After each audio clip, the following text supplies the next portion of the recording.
J'avais pas allumé le micro, putain, mais quel con. Bon, c'est pas grave, on la garde comme ça. Alors salut, c'est Galga. Dans cette vidéo, nous allons parler de pipi, parce que c'est rigolo le pipi, hein, bande d'ondinistes. Et on va parler un peu de Barcelone aussi. D'ailleurs, il y a la Sagrada Familia. Tout est lié, merveilleux. Putain, j'avais même pas prévu, mais ok. Alors, pourquoi Barcelone? Bah parce que voilà, c'est marrant. Un truc vite fait, comme ça. L'attaché de presse du maire de Barcelone, Adac Colo, a pissé sur la place de la ville pour chasser le terrorisme de Catalogne. Alors, ouais, elle a l'air heureuse d'être née. C'est bien, elle se pisse dessus avec une clope à la main. Bon, tout va bien, c'est merveilleux. Et en fait, elle, on pourrait la présenter peut-être à un certain haut fonctionnaire qui forçait les femmes à uriner devant lui. Le ministère de la Culture au tribunal. Eh oui, la culture, hein. La culture avec un gros cul et une tache de pisse sur la moquette. Ça c'est un article de Mediapart qui date du 20 janvier 2023 à 17h58. Une audience a eu lieu ce vendredi devant le tribunal administratif de Paris pour examiner la responsabilité de l'État dans cette affaire hors norme. Les victimes accusent le ministère d'avoir protégé son agent et d'avoir ignoré de nombreuses alertes. Lorsque le scandale éclate en novembre 2019, le gouvernement à l'époque fait part de son effroi et jure qu'il va soutenir toutes les victimes. toutes, oui. Bien, l'affaire révélée par le Canard enchaîné et Libération est hors norme, blablabla, blablabla, on s'en fout, il y a un péval après. On va regarder l'article de base, qui est de l'aberration. Ben alors, tu veux pas? Ben, où? Enculé! Ben connecte-toi! Qu'est-ce que tu me fais? Putain, mais y a rien qui va ou quoi, là? Ah, voilà, j'aime mieux ça. Bon, c'est un article de l'Aberration.freux qui date du 7 novembre 2019 à 20h01 qui dit au ministère de la Culture les entretiens pervers d'un haut fonctionnaire. Pendant presque 10 ans, un ancien responsable ressources humaines de la rue de Valois a administré à des candidates des diurétiques avant de les isoler jusqu'à ce qu'elles urinent devant lui. Tout va bien. Il consignait ses expériences dans un fichier Excel. Le mec, il est carré quand même. Hein. Finalement attrapé pour avoir photographié les jambes d'une sous-préfète, il a été mis en examen fin octobre. Donc en fait, il faut qu'il photographie les jambes d'une sous-préfète pour voilà. Mais sinon, avant ça, apparemment pas. J'ai uriné par terre, quasiment à ses pieds. J'ai été humiliée et honteuse. Claire, le nom est changé, j'imagine. Et l'une des dizaines de femmes ayant passé un entretien d'embauche au ministère de la Culture avec Christian N, le haut fonctionnaire du ministère de la Culture. Comment, comme toutes celles qui ont subi ces agissements et que Libération a retrouvé, une question la hante. Comment a-t-il pu faire autant de victimes sans jamais être découvert? Dans cette affaire, les chiffres donnent le vertige. Entre 2009 et 2018, plus de 200 femmes, selon une liste qu'il a rédigée lui-même, ont été photographiées et ou intoxiquées au diurétique à leur insu au ministère de la Culture puis à la direction régionale des affaires culturelles, la DRAC, de la région Grand Est. Elles l'ont toutes été par l'ancien sous-directeur des politiques de ressources humaines au siège du ministère, situé rue de Valois à Paris. Son but, oui, les pousser à perdre le contrôle et à uriner devant lui. Il y a des branques hein, quand même. Hein. L'affaire éclate le 15 juin 2018 à la DRAC Grand Est où Christian Ne est en poste depuis plus de 2 ans lors d'une réunion avec le préfet et une sous-préfète de Moselle. Il photographie discrètement les jambes de cette dernière sous la table, comme il a déjà fait des centaines de fois avec d'autres femmes. Un collègue le prend sur le vif et le dénonce à sa hiérarchie. Sur la base de l'article 40 du Code pénal, qui oblige un fonctionnaire à dénoncer au procureur de la République un acte pénalement répréhensible dont il aurait eu connaissance. La justice est saisie. Christian Ne n'est pas n'importe qui. Il est alors directeur régional adjoint de la DRAC, après une longue carrière au siège du ministère et un passage à la direction générale de l'administration et de la fonction publique entre 2013 et 2015. Il a même siégé au Haut Conseil de la l'égalité entre les femmes et les hommes.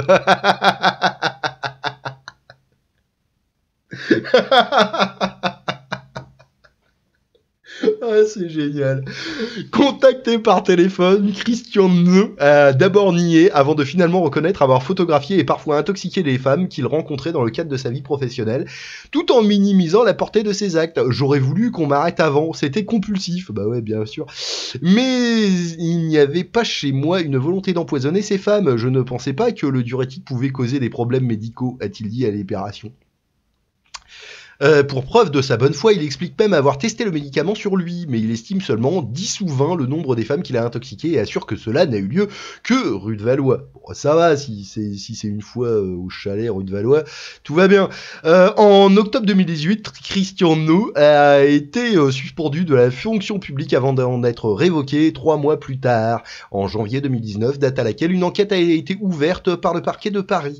Il y a quelques semaines, fin octobre, l'ex-fonctionnaire qui affirme être suivi psychiatriquement a été entendu sous le régime de la garde à vue.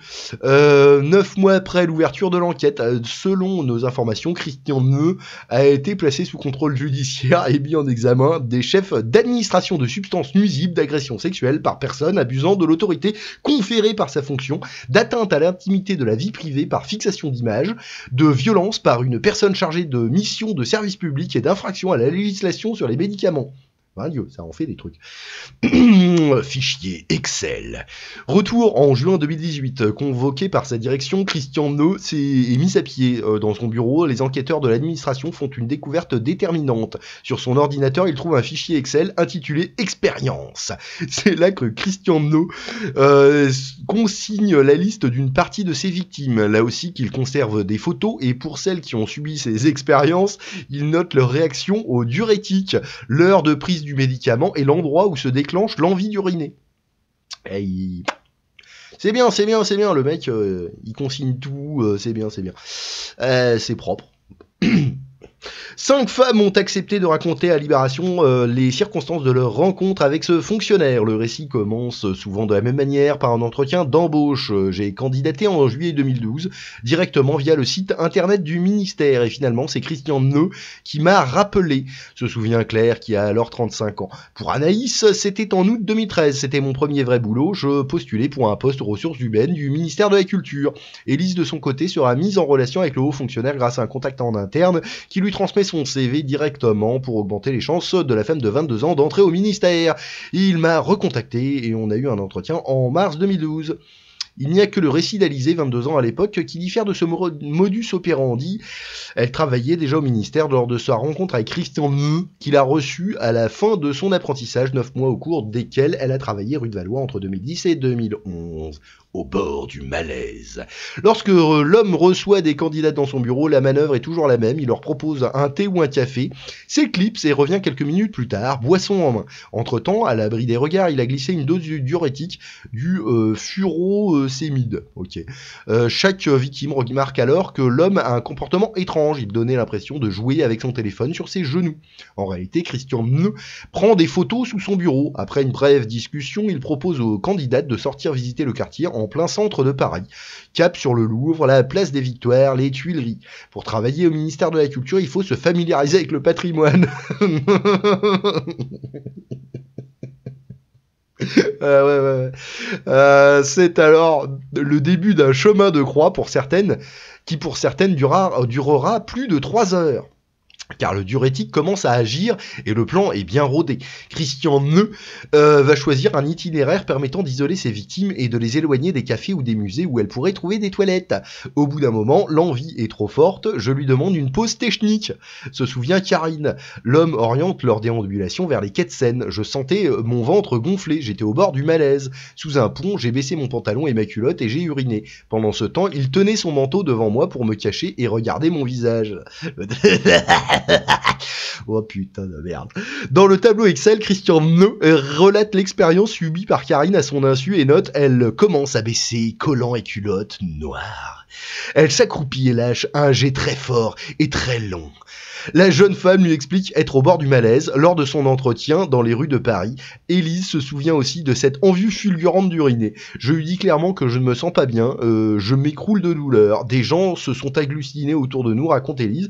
Il a dit aux passants qu'il était DRH au ministère, puis m'a proposé d'uriner derrière un baraquement de chantier et de me cacher avec sa veste. J'ai refusé. Elle attendra leur retour au ministère pour utiliser les toilettes de l'accueil.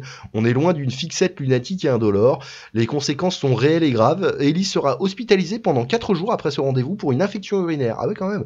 À la limite de la péritonite. Eh ben, l'enculé. Pour une autre victime, cela aurait pu être encore pire, puisqu'elle suivait un traitement médical hautement incompatible avec la prise de diurétique. Eh ben, dis donc. Bon, est-ce qu'on se fait tout le reste? Parce que là, je crois qu'on a compris, hein. En mode photo, quoi, sous couvert d'anonymat, Thierry, employé de longue date du ministère, confirme le témoignage d'Alizé, expliquant avoir été témoin direct de l'une de ces scènes. C'était quoi son truc? Oui, parce que du coup on a zappé. Alors Alizé termine un contrat en alternance de 9 mois, machin. Quand Christian Neu, avec qui elle n'a jamais travaillé, demande de la rencontrer pour faire un bilan de ses missions avant de quitter le ministère. La demande est étonnante puisque ce n'est pas lui, mais Alain Triol, son supérieur hiérarchique à l'époque, qui l'a recruté. Alizé se souvient, un café, une discussion d'1 heure, une douleur terrible au bas-ventre et l'envie soudaine d'uriner. Christian Neu sourit, raconte-t-elle, et prend la jeune femme par l'épaule pour l'accompagner aux toilettes. Pendant que j'y étais, il se tenait de l'autre côté de la porte comme pour tout écouter. Quand je suis sorti, il m'attendait tout souriant, raconte-t-elle. Eh ben dis donc. Ok. Et donc, oui, c'était quoi qui disait Titi, voilà, expliquant avoir été témoin des scènes. Lors d'une réunion en 2009 ou 2010, il jouait avec son téléphone sur ses genoux. C'est là que j'ai vu que l'appareil était en mode photo. En face de lui était assise une jeune femme en jupe, raconte Thierry. À partir de cet épisode, tout le service le surnommait le photographe. Ah oui, d'accord, c'était une notoriété publique. Liliane, une de ses collègues qui tient aussi à rester anonyme, s'étonne que ses supérieurs de Christian ne soient pas alarmés de ses déambulations. Emmener les candidats à l'extérieur, ça ne se fait jamais. On ne fait jamais un entretien dans ces conditions. Pourquoi alors personne n'a tiré la sonnette d'alarme au sein de l'administration? Normalement, c'est auprès de lui qui était des RH qu'il aurait fallu se plaindre. Du coup, on pouvait pas. Ah oui, forcément. Alors, il va falloir faire les DRH des DRH, c'est ça, la police des polices. Bon, voilà, qu'est-ce qui est quoi? Marie a envoyé 2 courriers que Libération a pu consulter pour se plaindre du comportement de Christian Neu. Ils sont adressés aux 2 ministres qui se sont succédés rue de Valois, Fleur Pellerin et Audrey Azoulay. Ah bah elle s'en fout, elle, ça va. Oh. À l'époque, elle ne sait pas que Christian Neu lui a administré des diurétiques, mais elle dénonce la situation à caractère sexuel et humiliant à laquelle elle a été soumise. Elle se plaint de son comportement voyeuriste et pervers. J'ai agi à l'encontre de mon plein gré. Je le suppliais presque de partir, d'aller le plus loin possible. Monsieur Neu demeurera malgré tout à moins d'1 mètre de moi. Mon urine frôlait ses chaussures. Il se retourna alors que j'étais encore en train de le faire. Il me regarda ostensiblement, me tendit un mouchoir. Ça va, c'est gentil. Bon, voilà. Marie raconte enfin que Christian Neu a conclu l'entretien en l'embrassant sur la joue. Bah, c'est mignon, hein, un petit bisou comme ça.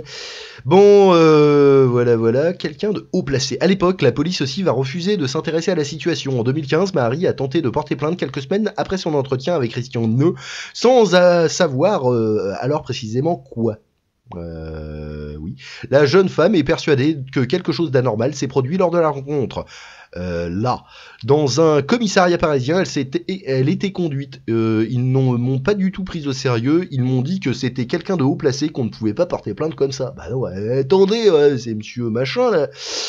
Cette situation perdurera même après la révélation de l'affaire. En mai dernier, le Canard enchaîné a publié un témoignage d'une victime sous le titre « Le parquet saisi d'une histoire à se pisser dessus ». Lol. Choqués par cette formulation, plusieurs victimes se reconnaissent néanmoins dans les faits relatés par les hebdomadaires et décident d'aller porter plainte.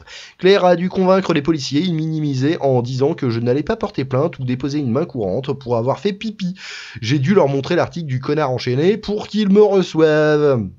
Face à ces difficultés et à l'impossibilité d'obtenir le soutien du ministère, Alizé, moi je m'appelle Oli, non c'est pas ça, s'est tournée vers Marlène Schiappa. Ah merde. J'ai une blague entre Alizé qui pissa et Marlène qui chiappa. Bon. Ah, je suis con et j'aime ça. En juin, la jeune femme l'interpelle sur Twitter. Le compte de soutien à la secrétaire d'État chargée de l'égalité entre les femmes et les hommes, avec Marlène, lui répond. Derrière ce pseudo, il y a une conseillère du cabinet. Dans un échange de textos que Libération a pu consulter, cette dernière promet à Alizé de l'aider en la mettant en lien avec Agnès Saal, haute fonctionnaire chargée de l'égalité et de la diversité au ministère de la Culture. Contactée par l'Aberration, la conseillère n'a pas donné suite. Depuis, elle ne m'a jamais recontacté. J'ai relancé le cabinet de Marlène Schiappa début juillet, mais ils ne me répondent pas, ou plus du tout. Ouais, regrette Alizé. Moi, je suis suivi psychologiquement, mais pour toutes les autres victimes, on fait quoi ? On se demande. Bon, bah ouais, voilà. Bah, si ça vous a plu, pouce en l'air, sinon 2 pouces dans le cul, une cloche sur la tête, un phagocytage d'algorithme et une abonnation. Allez, bisous les petits gnous, hein. Et puis moi je vais aller pisser, tiens, pour la peine. Allez, à plus.